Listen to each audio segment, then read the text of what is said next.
Hello students, I am भगवान साई गोरा और आप जुड़ चुके हैं सेंटेंस ग्रुप के यूट्यूब चैनल पर। तो स्टूडेंट्स, हम कंटिन्यू नंबर सिस्टम्स अभी प्रैक्टिस कर रहे हैं। उसमें हम जो भी आपकी एनसीईआरटी बुक की जो एक्सरसाइज थी वो हम यहाँ पर सोल्व कर चुके हैं। अब हम आज से शुरू कर रहे हैं प्रीवियस ईयर के ओलंपियाड्स के क्वेश्चन। तो हम उससे पहले ये जानने की कोशिश करते हैं कि आखिर पैटर्न कैसा होता है ओलंपियाड्स का। तो जो मैथ का पैटर्न होता है वो कुछ इस तरीके से होता है कि वहाँ पर आपका पेपर 4 टाइप्स में डिवाइडेड होता है। पहला होता है यहाँ पर लॉजिकल रीजनिंग,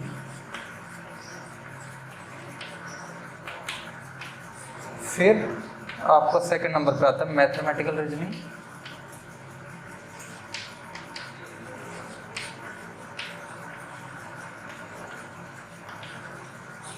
उसके बाद आता है आपका एवरीडे मैथमेटिक्स,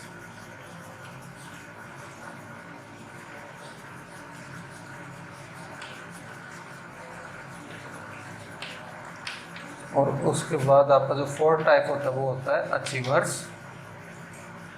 सेक्शन। तो यहाँ पर जो सबसे लेंथी टाइप के क्वेश्चन होते हैं वो ये वाले होते हैं, इसीलिए अभी आप देखोगे कि इनके मार्क्स भी सबसे ज़्यादा होते हैं। पहले तो ये देखते हैं कि टोटल नंबर ऑफ क्वेश्चन कितने होते हैं। तो ये होते हैं आपके 15 क्वेश्चंस, ये होते हैं आपके 20 क्वेश्चंस, ये आपके 10 क्वेश्चंस एंड ये आपके 5 questions. Every question have 1 marks, 1 marks, 1 marks and 3 marks. जब आप इनको टोटल करते हो तो यहाँ पर आपको जो नंबर ऑफ क्वेश्चन जो होंगे वो होंगे आपके 50। मार्क्स को टोटल करोगे तो वो होंगे आपके 60, और इन 60 मार्क्स के लिए जो आपको टाइम मिलता है वो होता है आपका 60 मिनट।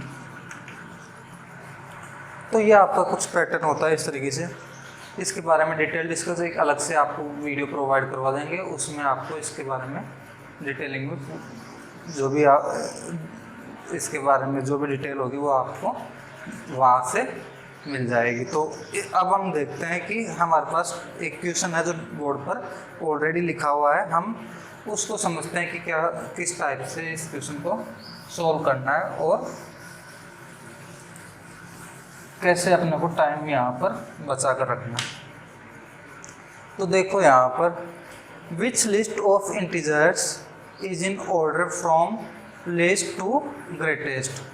तो हम यहाँ पर जो इंटीजर्स दिए हैं इनको हमें एक प्रकार से आपको असेंडिंग ऑर्डर में इनको लिखना है। तो कौन सा इनमें से ऑप्शन है जो इनको असेंडिंग ऑर्डर में रखे हुए हैं। तो यहाँ पर आप जब नंबर लाइन ड्रॉ करते हो तो आपको मालूम है कि यहाँ पर बीच में 0 और फिर इस साइड में चलते हैं 1 2 3 and so on up to infinity, and left hand side में -1 -2।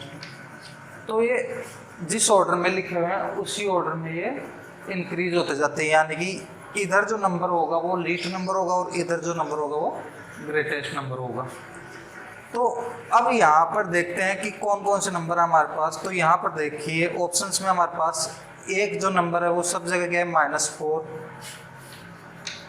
ठीक है। उसके बाद -39 एंड -42, और जो पॉजिटिव नंबर है वो कौन कौन से हैं 40 एंड 41। तो देखो आप जब 0 से इधर जा रहे हैं तो आपका पहले क्या आएगा, जैसे 1 2 3 4, तो आप जब चलते जाएंगे तो पहले क्या आएगा आपका 40 एंड आफ्टर 41। आप इस डायरेक्शन में आएंगे तो पहले आपका क्या आएगा 4 -4, फिर उसके बाद में -39 एंड फिर -42। तो ऐसा पैटर्न कौन से ऑप्शन में लिखा हुआ है। जब आप इसको ऑब्जर्व करते हो तो आपको पता चलता है कि -42 -39 -4 40 एंड 41 इसी ऑप्शन में हमारा ये पैटर्न लिखा हुआ है। आप इससे नीचे आओगे तो आपको जैसे 41 यहाँ पर आ गया एंड 40 यहाँ पर आ गया, जो कि इस पैटर्न को फॉलो नहीं कर रहा। तो नीचे वाले ऑप्शन रॉन्ग होंगे और जो फर्स्ट ऑप्शन है वो आपका करेक्ट ऑप्शन होगा। तो आपको इस टाइप के क्वेश्चन ओलंपियाड्स में देखने को मिलते हैं। ये बहुत पहले का क्वेश्चन है तो बहुत इजी क्वेश्चन मिलते हैं, लेकिन जैसे जैसे आप ईयर वाइज आगे बढ़ेंगे हम, तो आप देखोगे कि जो लेवल है क्वेश्चन का थोड़ा सा इंक्रीज होता जा रहा है। तो आपको भी उसी अकॉर्डिंग यहाँ पर प्रैक्टिस करनी है। हम आपको जैसे प्रीवियस ईयर में जिस लेवल के क्वेश्चन आए हैं उससे थोड़ा सा हाई लेवल के क्वेश्चन यहाँ पर प्रैक्टिस करवाने वाले हैं, जब हम प्री फाउंडेशन लेवल के क्वेश्चन यहाँ पर सोल्व करेंगे। तो आप कंटिन्यू इनको फॉलो करते रहिए। आप वीडियो को पॉज करके इसको नोट कर सकते हैं अपनी नोटबुक में, उसके बाद आपके लिए सेकंड क्वेश्चन डिस्प्ले होगा।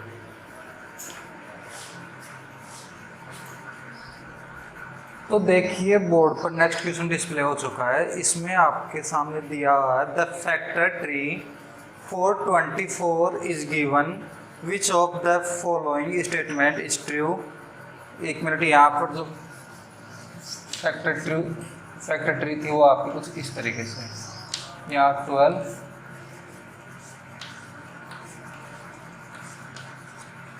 ये आपको गिवन है। तो इसको देखते हुए आपको बताना है कि इनमें से कौन सा स्टेटमेंट करेक्ट है। तो यहाँ पर देखो द नंबर 24 इज प्राइम। तो पहले तो ये समझिए कि प्राइम नंबर और कंपोजिट नंबर होते क्या हैं। एक बार बता चुका हूँ पहले, लेकिन एक बार फिर से रिवाइज करवा देता हूँ। प्राइम नंबर वे नंबर होंगे जो या तो सेल्फ डिविजिबल हो, खुद से डिवाइड हो सकते हो केवल, या फिर कोई 1 से डिवाइड हो सकते हो।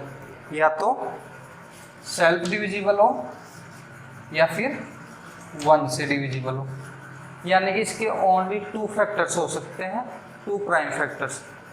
अब बात करें कि इसकी कंपोजिट नंबर की, तो कंपोजिट नंबर के मोर देन 2 फैक्टर्स हो सकते हैं। जैसे यहाँ पर आप देखोगे तो 24 सेल्फ डिविजिबल है, खुद से तो डिवाइड होगा ही होगा, कोई भी नंबर खुद से तो डिवाइड होता ही होता है। उसके बाद इसका एक फैक्टर 2 है एंड एक 12 है। तो ये कितने फैक्टर हो गए? 3 फैक्टर हो गए। वैसे तो आप आगे बढ़ोगे तो आपको और भी फैक्टर नजर आएंगे, लेकिन यहीं तक अगर बात करें तो आपको कितने फैक्टर मिल गए? 3 फैक्टर मिल गए। तो जैसे आपके 2 से 3 फैक्टर हुए, वो नंबर कंपोजिट नंबर में कन्वर्ट हो जाएगा, वो प्राइम नहीं रहेगा। तो फर्स्ट ऑप्शन इसका फॉल्स हो गया।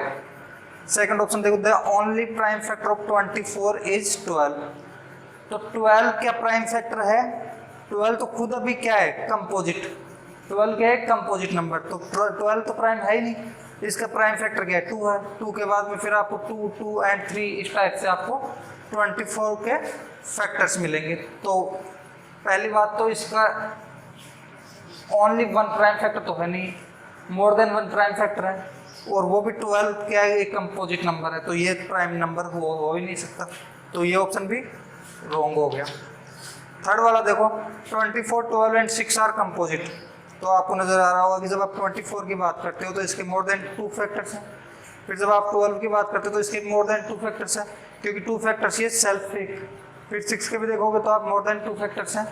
तो ये आपका ऑप्शन करेक्ट ऑप्शन है। फिर आप नीचे देखोगे 2, 3, 6 and 12 are prime factor of 24। तो 24 के प्राइम फैक्टर 2, 3, 6 एंड 12 नहीं होंगे, क्योंकि 6 को किस में डिवाइड कर सकते हो आप? 2 एंड 3 में। तो इसके 24 के जो फैक्टर्स होंगे, प्राइम फैक्टर्स क्या होंगे? 2 इंटू 2 इंटू 2 इंटू 3। यहाँ पर देखो 2 एंड 3 क्या है इसके ओनली प्राइम फैक्टर्स? 2 3 टाइम्स है एंड 3 1 टाइम्स है। तो ये ऑप्शन भी रॉन्ग हो गया। तो इस टाइप के क्वेश्चंस आपको देखने को मिलेंगे। इस क्वेश्चन को आप वीडियो को पॉज करिए और नोटबुक में नोट कर लीजिए।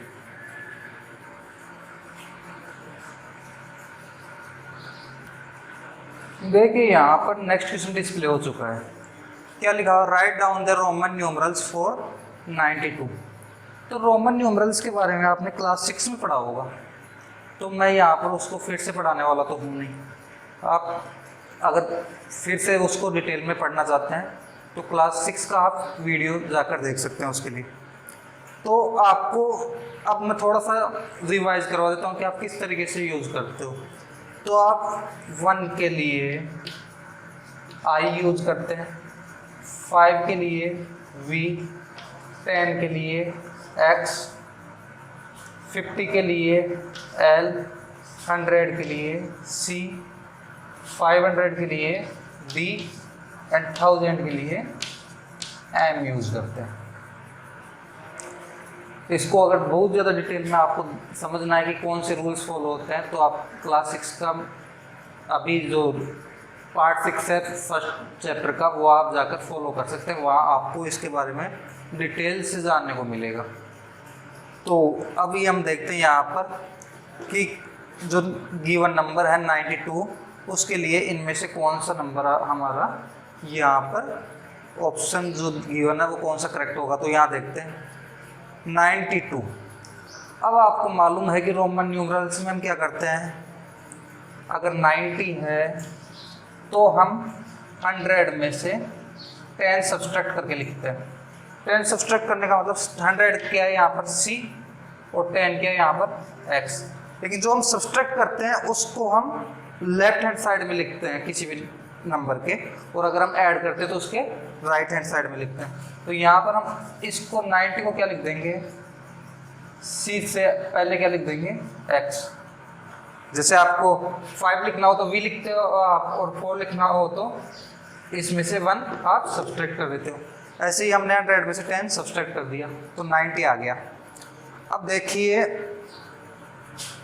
ऐसा ऑप्शन कौन से में है, पहले तो आप यही देख लो, यहाँ एल सी लिखा हुआ, यहाँ सी एक्स लिखा हुआ, यहाँ सी एल, यहाँ एक्स सी, तो कुल मिलाकर हमारा आंसर तो यही आना चाहिए। अब पूछा तो 92, ये तो 90 की बात हो गई एक्स सी, तो अब 90 और अब इसमें ऐड कितने करने हैं 2, तो हम 2 किधर ऐड करेंगे राइट हैंड साइड में, तो राइट हैंड साइड में आप 2 ऐड कर दीजिए, ये 1 एंड ये 2। तो आपको समझ में आया कि ऑप्शन करेक्ट कौन सा है यहाँ पर, ये वाला। आप डिटेल में जाके फॉलो कर सकते हैं क्लास 6 के वीडियो को, वहाँ से आपको और ज़्यादा डिटेलिंग में आपको जानने को मिलेगा कि किस तरीके से हम यहाँ पर ये नंबर लिखते हैं रोमन न्यूमरल्स में। ठीक है, तो आप वीडियो को पॉज करिए और इसको नोट कर लीजिए।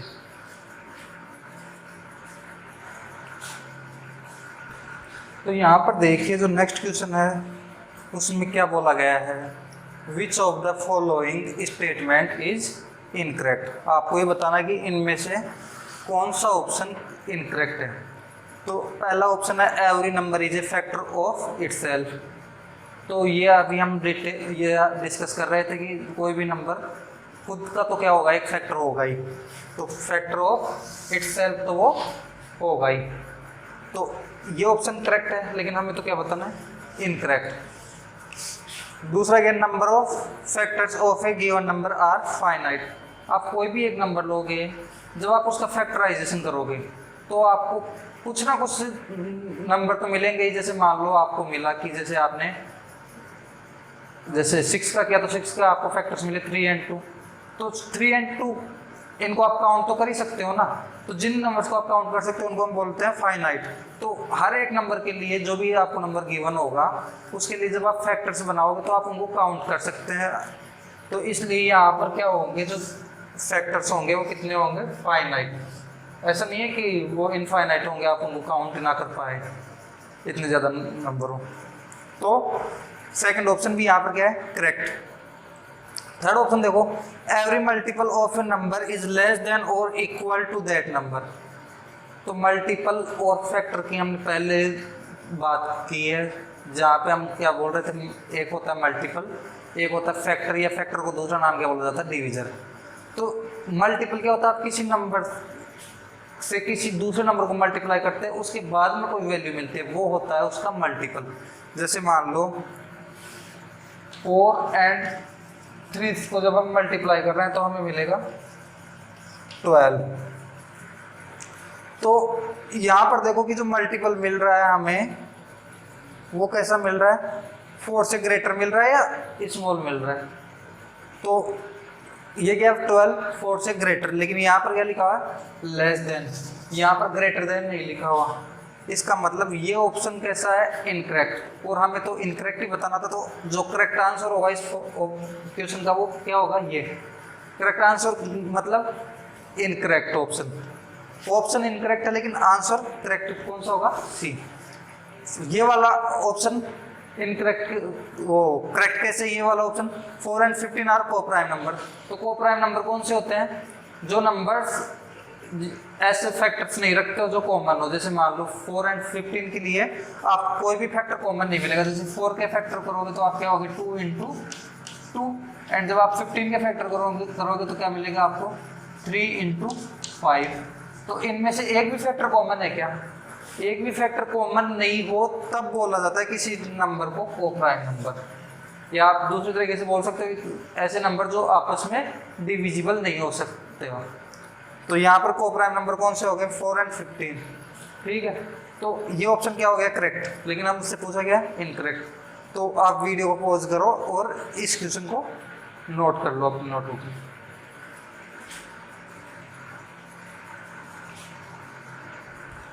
देखिए आपके सामने यहाँ पर बोर्ड पर नेक्स्ट क्वेश्चन डिस्प्ले हो चुका है। क्या लिखा हुआ, the temperature of a city at 1 PM was 15 degree Celsius. Every और it decreases by 30 degree Celsius the temperature at 6 PM was. तो हम इंटीजर को एज ए डायरेक्टिव पढ़ चुके हैं पहले। किस तरीके से हम लिख सकते हैं इसको, अगर हम नंबर लाइन यूज़ करें तो देखो आपको बहुत आसानी से क्वेश्चन हो जाएगा।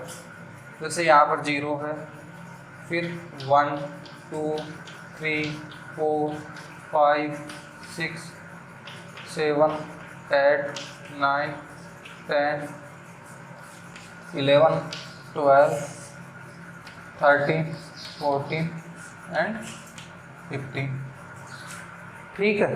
आप चाहो तो इन नंबर्स को, अगर बहुत ज़्यादा नंबर आपको लिखने पड़ रहा है तो आप इसको कुछ इस तरीके से भी कर सकते हैं। यहाँ पर 1 2 न लिखकर आप सीधा किस तरीके से लिख सकते हैं 3 6 9 12 एंड 15। और 3 से के मल्टीपल में क्यों, क्योंकि यहाँ पर जैसे जो डिक्रीज होगा नंबर वो भी इससे होगा 3 डिग्री सेल्सियस। तो हम दोनों तरीके देख लेंगे। अभी इधर क्या हो जाएगा -1 -2 -3 -4 एंड -5। अब यहाँ पर देखो 1 PM पर कितना अपने पास 15। अब क्या होगा, ये डिक्रीज होना शुरू होगा, डिक्रीज होना यानी लेफ्ट में आना शुरू होगा पर ओवर में 3 डिग्री। तो यहाँ से देखो जब 1 PM के बाद अब 2 PM पर जाओगे तो 2 PM पर ये 1 2 एंड 3 यहाँ पर आ चुका होगा, कितने पर 2 PM पर। फिर 3 PM पर 1 2 3, यहाँ पर 3 PM पर 1 2 3, यहाँ पर 4 PM 1 2 3, यहाँ पर 5 PM 1 2 3, यहाँ पर क्या हो गया 6 PM। हमसे क्या पूछा है 6 PM पर, तो 6 PM पर कितना है 0 डिग्री सेंटीग्रेड। अब आप नंबर लाइन को इस तरीके से भी यूज कर सकते थे, यहाँ पर 0 3 6 9 12 15, लेफ्ट हैंड साइड में -3 -6 इस तरीके से। तो यहाँ पर भी आपको आफ्टर 1 और इस तरीके से, फिर आफ्टर 2 और इस तरीके से, फिर 3 और 4 और एंड 5 और। तो यहाँ पर देखोगे आप, यहाँ पर क्या 1 PM 2 PM 3 PM 4 PM 5 PM and 6 PM। तो यहाँ से भी आपको आंसर क्या मिलेगा, वही 0 डिग्री सेंटीग्रेड। तो आप इस तरीके से लिख सकते हो या इस तरीके से लिख सकते हो, दोनों ही जो मेथड है वो वैलिड है आपके लिए। तो आप इस क्वेश्चन को नोट कर लीजिए अपनी नोटबुक में, उसके बाद नेक्स्ट क्वेश्चन डिस्प्ले होगा।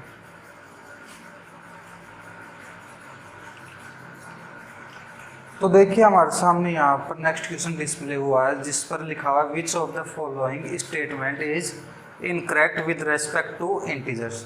हमें यहाँ पर ऑप्शन को देख के ये बताना है कि कौन सा ऑप्शन इनमें से इनकरेक्ट है। पहला ऑप्शन देखते हैं, closed under both addition and subtraction. तो हम जब इंटीजर्स की बात कर रहे थे तो हम ये देख रहे थे कि जब हम एक इंटीजर को एक इंटीजर से ऐड करते हैं या सब्ट्रैक्ट करते हैं तो हमें कैसा नंबर मिलता है, एक इंटीजर। फॉर एग्जांपल जैसे 5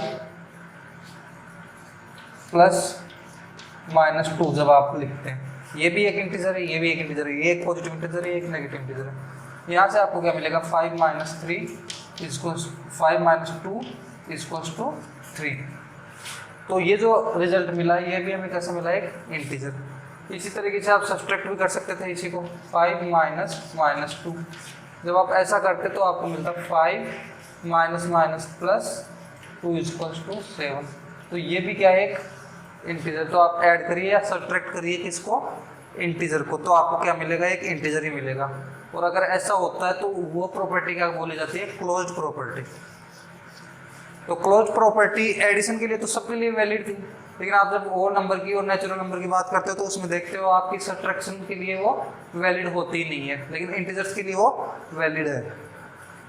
अब आता है second option, commutative in addition but not in subtraction. तो मालूम है हमें कि हम 5 प्लस माइनस 2 को इस तरीके से लिख सकते हैं, -2 + 5। जब आप इसको सोल्व करोगे तो आपको वैल्यू वही मिलने वाली 3, यहाँ से भी आपको 3। लेकिन अगर यहाँ पर सब्ट्रैक्ट का साइन होता और यहाँ भी आपका सब्ट्रैक्ट का साइन होता माइनस, तो यहाँ से आपको क्या मिलता, ऊपर वाले ऑप्शन से आपको मिलता 7 और नीचे वाले ऑप्शन से आपको मिलेगा -7।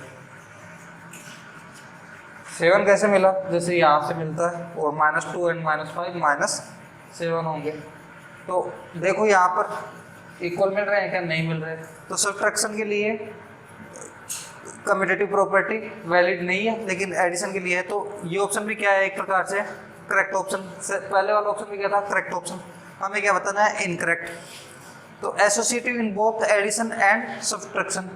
तो एसोसिएटिव जब आप बात करोगे तो एसोसिएटिव किस तरीके से होता है, जैसे मान लो आप 2 + 3 + 5 करना हो आपको, तो आप इन दोनों नंबर को ऐड करके फिर इसमें ये ऐड करिए, या फिर आप जब ऐसा करोगे 2 + 3 + 5, तो यहाँ से जब आप ऐड करते हो तब भी आपको 10 मिलेगा, और यहाँ पे जब आप ऐड करोगे तब भी आपको 10 मिलेगा। तो एडिशन के लिए तो क्या है, एसोसिएटिव प्रॉपर्टी एग्जिस्ट करती है, लेकिन जब यहाँ पर आप सब्ट्रैक्ट करते हो तो यहाँ पर नेगेटिव, यहाँ नेगेटिव, नेगेटिव एंड नेगेटिव। अब देखो आप 2 - 3 -1 -5, तो यहाँ से आपको मिलता है -6। लेकिन जब आप इधर आते हो तो क्या मिलेगा आपको, 2 - -2, और यहाँ से आपको मिलेगा 2 + 2 = 4।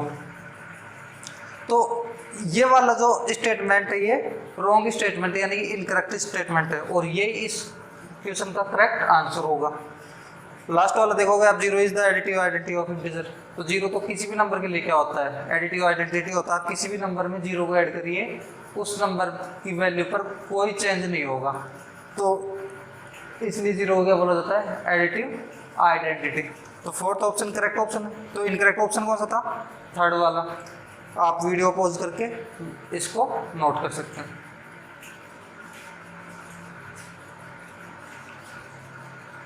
देखिए यहाँ पर आपके सामने बोर्ड पर नेक्स्ट क्वेश्चन डिस्प्ले हुआ है, तो इसमें आपको नजर आएगा कि the value of 28 in 528094 is same as, उसके लिए ऑप्शंस आपके सामने गिवन है। तो ये जो क्वेश्चन है ये बेसिकली प्लेस वैल्यू पर बेस्ड है। अब प्लेस वैल्यू पर बेस्ड कैसे है, यहाँ पर 28 के लिए वैल्यू कितनी होगी, तो 28 को आप क्या बोलोगे, जैसे 5,28,094, तो 28 के लिए क्या बोल रहे हो आप, 28,000। तो 28 की वैल्यू कितनी है, एग्जैक्ट वैल्यू 28,000। यहाँ पर 28 लिखने के लिए नहीं लिखा गया है, यहाँ पर 28 किसके लिए लिखा गया है, 28,000 लिखने के लिए, तो 28,000 हो गई। अब इन ऑप्शंस को देख लो कि कौन सी वैल्यू 28,000 के इक्वल है। तो जब आप ऑप्शन नंबर 4 देखते हो तो इसमें से 28094 में से 94 आप सब्ट्रैक्ट करो तो आपको क्या मिलेगा, 0 0 0 8 एंड 2। तो आपको इस ऑप्शन से 28,000 मिल रहा है, बाकी ऑप्शन से आपको अलग अलग नंबर्स मिलेंगे। जैसे यहाँ से मिलेगा आपको 8094, यहाँ से मिलेगा आपको 8004, यहाँ से आपको मिलेगा 8000। तो इस तरीके से आपको अलग अलग नंबर मिलेंगे। जो आपको ये वाला नंबर मिलेगा वो कौन से ऑप्शन से मिलेगा, इस वाले ऑप्शन से। तो इसका करेक्ट आंसर क्या हो गया, डी। वीडियो को पॉज करके इसको अपने नोटबुक में नोट कर लो।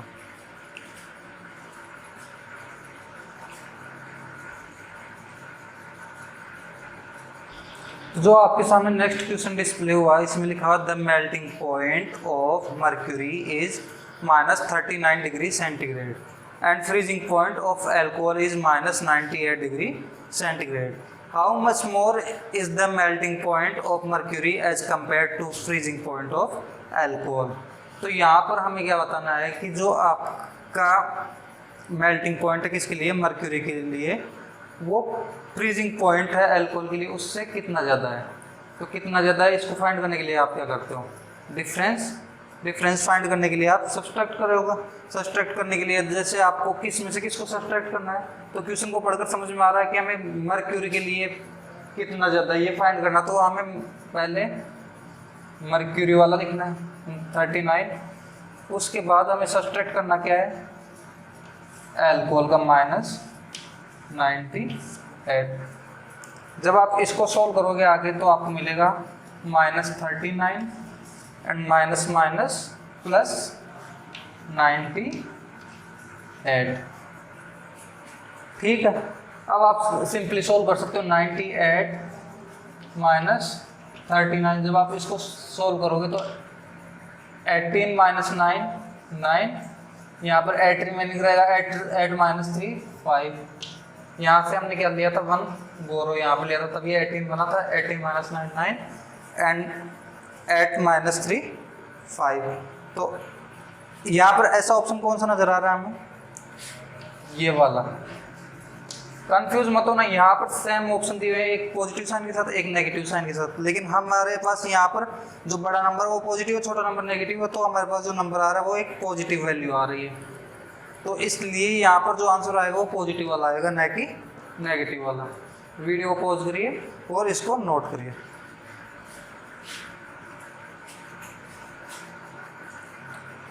तो देखिए यहाँ पर जो नेक्स्ट क्वेश्चन है आपके सामने, which of the following number line represent -1 -4 equals to. First option ये गिवन है, सेकंड ऑप्शन ये गिवन है, थर्ड ऑप्शन ये गिवन है, फोर्थ ऑप्शन ये गिवन है। तो हमने नंबर लाइन को डिस्कस किया था पहले, उस टाइम इस टाइप के क्वेश्चन सॉल्व किए थे। तो ये बहुत ही आसान क्वेश्चन है, इसलिए इसको आपके लिए प्रैक्टिस के लिए छोड़ रहा हूँ। आप इसको खुद से प्रैक्टिस करेंगे, उसके बाद आप कमेंट बॉक्स में कमेंट करके हमें ये बताएंगे कि आपका जो आंसर है वो इनमें से कौन सा है, A B C and D।